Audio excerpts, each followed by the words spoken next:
కొన్ని రీవెరిఫికేషన్ గత కొన్ని నెల నుంచి జరుగుతూ ఉంది.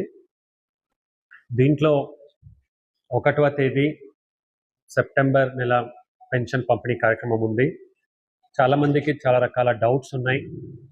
అలాగే ఇందులో రీవెరిఫై మనము డిసేబుల్డ్ పెన్షన్స్ మరియు హెల్త్ పెన్షన్స్, డిసేబుల్డ్ అంటే 6,000 రూపాయలు, హెల్త్ పెన్షన్స్ అంటే 15,000 వచ్చే పెన్షన్స్, 47,673 పెన్షన్స్ని జిల్లాలో రీవెరిఫై చేయడం జరిగింది. వీళ్ళ గురించి విస్తృతమైన క్లారిటీ ఇద్దామని ఈరోజు ఈ ప్రెస్ కాన్ఫరెన్స్ని కోరుకున్నాను. మీరందరూ వచ్చిన దానికి నేను ముందుగా ధన్యవాదాలు తెలియజేసుకుంటున్నాను. జిల్లాలో 2,80,471 పెన్షన్స్ ఉన్నాయి. 123.86 కోట్ల రూపాయల విలువ ప్రతి నెల మేము పంపిస్తూ ఉన్నాం.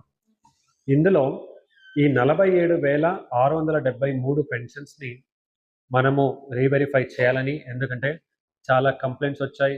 ఫలానా వాళ్ళు ఎలిజిబుల్ కారు, వాళ్ళు వేరే బండి తోలుతూ ఉన్నారు, అలాంటి వాళ్ళు కూడా 15,000 ఎలా వస్తుంది అని చాలా రోజుల నుంచి వస్తున్న దానికి, కంప్లైంట్స్ వచ్చిన దానికి రాష్ట్ర ప్రభుత్వం కొన్ని దిశానిర్దేశాలు ఇస్తూ ఈ రీవెరిఫికేషన్ కార్యక్రమాన్ని మొదలుపెట్టారు. ఇందులో 38,410 మందికి వెరిఫికేషన్ కంప్లీట్ అయింది.